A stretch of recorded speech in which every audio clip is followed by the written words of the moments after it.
পুকুরের তলের অবস্থা এবং পানির অবস্থা এটা আপনাকে জানতে হবে। যেই পুকুর প্রচন্ড সবুজ হয়ে গেছে, পানিতে প্রচুর খাবার, সেই পুকুরে তো আপনার যাওয়া যাবে না। সেই পুকুরে এমনি মাছের পেট মোটামুটি ভরা অবস্থায় আছে, এগুলো বুঝে যেতে হবে পানির কন্ডিশনটা।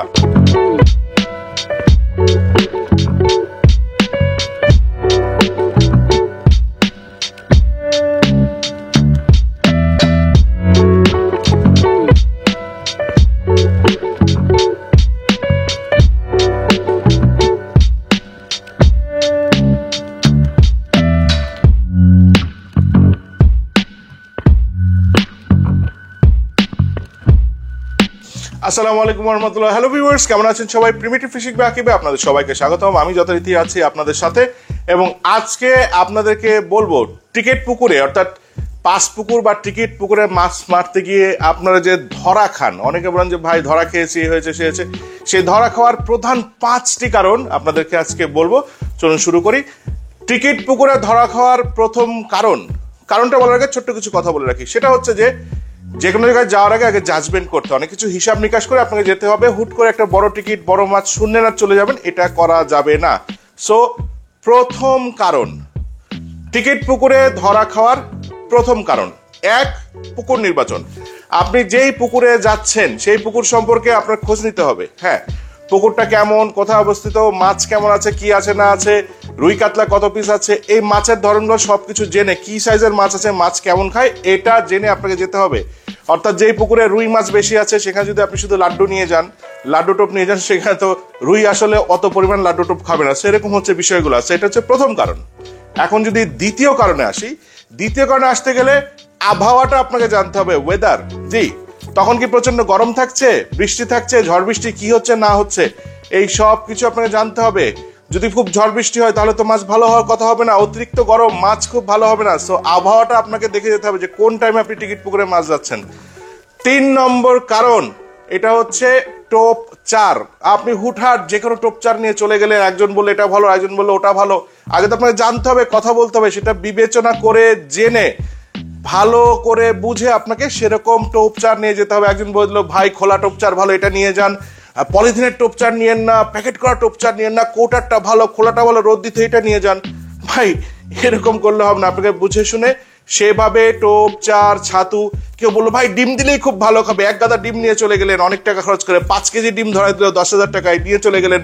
ভাই যে পুকুরে এবার মাছ ডিম খাবে না সেই পুকুরে আপনার নিয়ে গেলে লাভ নাই। সো এটাও একটা কারণ। 4 নম্বর কারণ, পুকুরের তলের অবস্থা এবং পানির অবস্থা এটা আপনাকে জানতে হবে। যেই পুকুর প্রচন্ড সবুজ হয়ে গেছে, পানিতে প্রচুর খাবার, সেই পুকুরে তো আপনার যাওয়া যাবে না।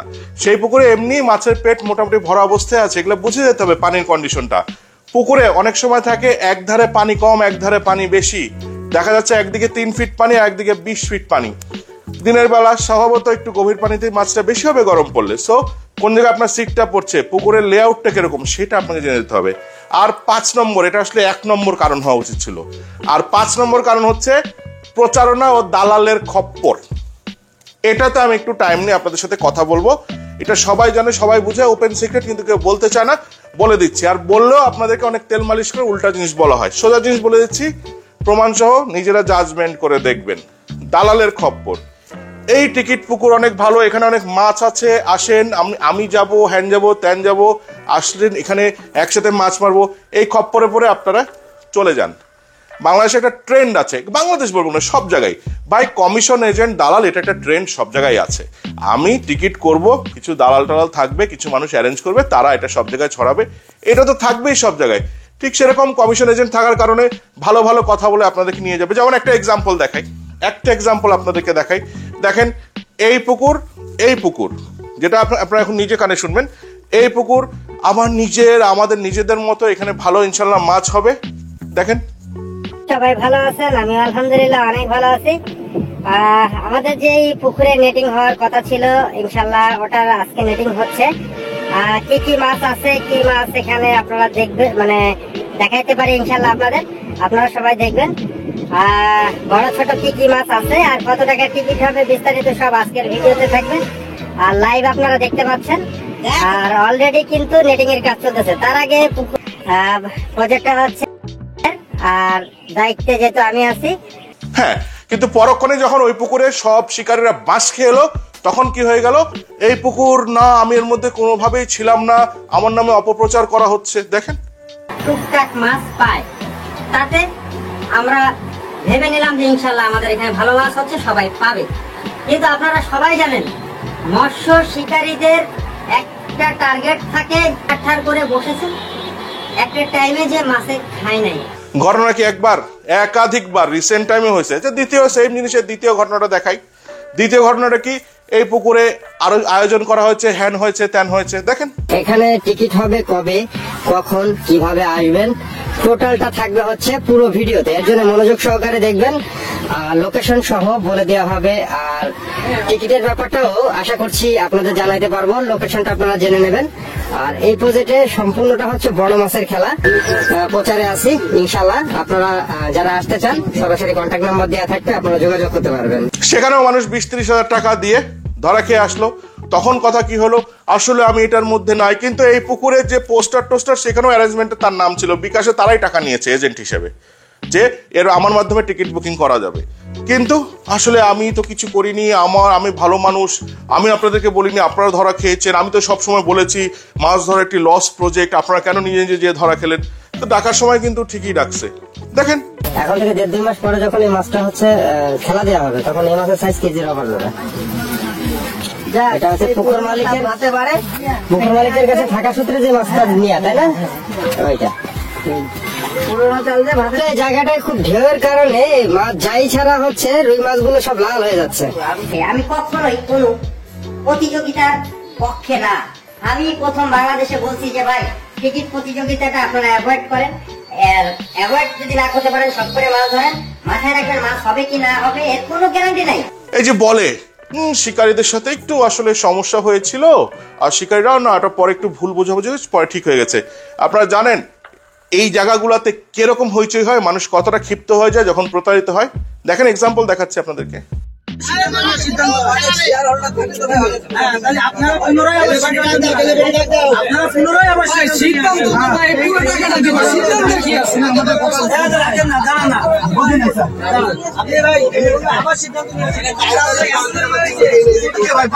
সিদ্ধান্ত নেওয়ার কি আছে? পর্যাপ্ত মাছ পেয়েছে, তাও আমরা মানে সেই খেলায় 10,000 টাকা 12,000 টাকা উনি 7-25,000 টাকা খেলা 12,000 টাকা করে আমরা সাক্ষী। আপনি কেন পানিটা বাড়ালেন? পানিটা বাড়ালেন যদি মানুষ 2,000 টাকা করে মাছ করে দিতে, আপনি 5 লাখ কম নিতে বা 15 লাখ কোনো কথা বলতে পারবে। তুমি তো মাছই কম দেবে।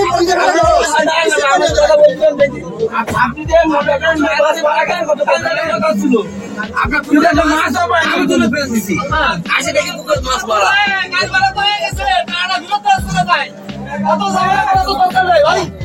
আপনি কথা বলতে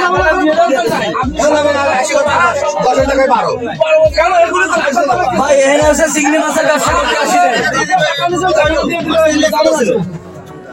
মাছ কিনতে যাবে, আরো তো মাছ কিনতেছে। ওইভাবে কাজটা করেন, সবচেয়ে ভালো হবে। সম্মানটা আসবে, পরবর্তীতে সবাই আসবে। হ্যাঁ, এই জায়গাটাই দালালির অবস্থাটা এরকম সহজ না ভাই। আপনি একটা জিনিস রিভিউ করাবেন, আপনি একজনকে টাকা দিবেন, সে রিভিউ করে দিবে সোশ্যাল মিডিয়ায়, এভাবেই তো ব্যবসাটা চলে। সো টিকিট পুকুরের রিভিউ গুলো ওরকম হয়। আমি সরল মনে, সৎ মনে সারাদিনে একটা মিথ্যা কথা বলি না তোমার মতো, যে সারাদিন মিথ্যা কথা বলা তালে থাকো, মানুষকে ঠকানোর তালে থাকো। আমি সারাদিনে মিথ্যা কথা বলা লাগে না। কি আরে বলুন কি? আমি সরল মনে, সৎ মনে সারাদিনে একটা মিথ্যা কথা বলি না। যে আপনারা ধরা খাবেন, সব বুঝে শুনে জেনে ভাই, মরলে নিজ বুদ্ধিতে মরা ভালো। নিজে যে দেখে শুনে 10 জনের সাথে কথা বলে এলাকায় যাবেন, পুকুরের ওখানে যাবেন, আশপাশে এই টিকিট পুকুরের মালিক এবং যারা এই কাজগুলা নিচ্ছে, নিয়ে প্রচার করছে, তাদের সম্পর্কে জানবেন, জেনে বুঝে আপনি তারপরে জিনিসটা নিবেন, তাই না? এখানে আরেকটা কথা না বললেই নয়, এই যে যারা দালাল আছে, যারা এজেন্ট আছে, এখানে দুটো জিনিস হয়। এক হচ্ছে দালালরাই পুকুর মালিকের সাথে হাত করে মাছ হবে না পুকুরে, বা মাছ নাই, বা সার দিয়ে দিবে, খাবার দিয়ে দিবে, শিকারীরা ধরা খাবে, এটা একটা জিনিস হয়। আর আরেকটা জিনিস হচ্ছে পুকুর কিন্তু খুব ভালো, খুব সুন্দর, সেখানে ওই দালালরা যে পুকুর মালিকও ভালো, সেখানে যে সিস্টেম করে সার টার দিয়ে এইটাই দিয়ে ব্যবস্থা করে রাখবে, যখন গ্যাঞ্জামটা লেগে যাবে এরা স্বেচ্ছায় ভেজাল বাধায় দিবে, বাধায় দিয়ে পুকুর মালিককে বলবে যে ভাই শিকারির টাকাটা ফেরত দিয়ে দেন আর আমাকে 50,000 টাকা দেন, আমি এই ঝামেলাটা মিটাই দিচ্ছি। এটা হয়। এই ট্রেনগুলো কোত্থেকে আসে? এই ট্রেনগুলো আসে, এই যে আমি এর আগেও বলেছি যে এখানে পলিটিক্যাল একটা ইনফ্লুয়েন্স থাকে। দেখেন নিজের চোখে দেখে নেন, শুনে নেন। আবার যাবো, আমি নাম উল্লেখ করে বললাম, আমি এই দুইটা মানুষের উপরে খুব অন্যরকম আমি ভক্তি শ্রদ্ধা রাখি। এক হচ্ছে ব্যারিস্টার সুমন আর এক হচ্ছে আমাদের তহিদ আফ্রিদি। বন্ধু শক্তিতে বিশ্বাস করে না, আবার বঙ্গবন্ধু সনদ খুঁজে বেড়াচ্ছে। বুঝতে পেরেছেন এই অবস্থা? মানে বন্ধু শক্তি বিশ্বাস করতেছে না, বন্ধু শক্তির সনদ তাদের হচ্ছে সার্টিফিকেট গুলো খুঁজে বেড়াচ্ছে। বন্ধু শক্তি কইছি না, সেখানে কি বলেছে জানেন? কত বড় খারাপ বন্ধু শক্তি। ও যদি খালি নেত্রী শোনে কি অবস্থা হবে? কি আরে বলুন কি? ও যদি খালি নেত্রী শোনে কি অবস্থা হবে? শুধু তাই না, এ ধরনের দালালগুলা আছে শিকারীদের সাথে প্রতিনিয়ত টিকিট পুকুরে নিয়ে যে আপনাদেরকে ধরা খাওয়াচ্ছে, তারা আবার কি করবে? বিভিন্ন ভালো ভালো মানুষ, অন্যান্য বড় বড় শিকারী গ্রুপের মালিক অথবা বিভিন্ন কোম্পানি, এদের সাথে ছবি দিবে, আমার খুব কাছের বন্ধু, প্রিয় ভাই, আমার গার্জিয়ান, পলিটিক্যাল লোকদের সেরকম ছবি টবি দিয়ে আপনাদের বিশ্বস্ততা অর্জন করতে চাবে। এই চলছে বাংলাদেশে। আর এটা নিয়ে বলতে গেলে, এটা নিয়ে যদি কেউ কথা বলতে যায় তাহলে সেই খারাপ। হ্যাঁ, আমাকে তো থ্রেট দেওয়া হয়েছে, বা আমাদের রেগুলার থ্রেট খেতে হয়। হাজারো মানুষের ভিড়ে যদি এই ভদ্রলোককে আমি পাইতাম তাহলে আমি গলা জড়ায় ধরতাম। কি কায়দায় গলা জড়ায় ধরতাম সে একমাত্র আমি জানি। এখন বাক স্বাধীনতা আছে বলে আমি বলছি, আমার রেগুলার থ্রেট খেতে হয়। কি করতে পারে তা ও দেখবে, ওর দেখার টাইম হয়ে গেছে। বললাম না, ওর আব্বা আছে, অনেকগুলো আব্বা আছে সারা বাংলাদেশে। হ্যাঁ, অনেকগুলো আব্বা আছে, প্লাস যশোরে কিছু বাপ পাতা আছে, ঠিক আছে, সমস্যা নাই। বাপ গুলো যদি পাঠায় দেয় না, আব্বা পাঠানোর সময় কথা বলেছে যে তোরা বলে আমার আব্বা টাকের পাঠাবি, তোর আব্বা গুলো পাঠাবি, দেখবি যে মিটুটি করতে পারে না পারে। হ্যাঁ, তো এক চেহারা দেখছিস, এখন দেখবি মিটুর অরিজিনাল চেহারা, তুই যে দিতে বানাইছিস তোর আব্বা গুলো পাঠাবি। এই হলো বাস্তবতা। এরকম আশপাশে অনেক আছে, social media, Facebook, YouTube channel, Facebook page বহু আছে। আপনারা দেখে রাখবেন, চিনে রাখবেন, এগুলাকে পেলেই সামাজিকভাবে প্রতিহত করবেন। দেশে অনেক শোষণ হয়েছে, অনেক দুঃশাসন হয়েছে, যথেষ্ট। ব্যাস আমরা সবাই মিলে একটা সামাজিক প্রতিরোধ গড়ে তুলবো। টিকিট পুকুরের জন্য আর কেউ যে এভাবে ধরা না খায়। এখানেই শেষ করছি। সবাই ভালো থাকবেন, সুস্থ থাকবেন। আল্লাহ হাফেজ।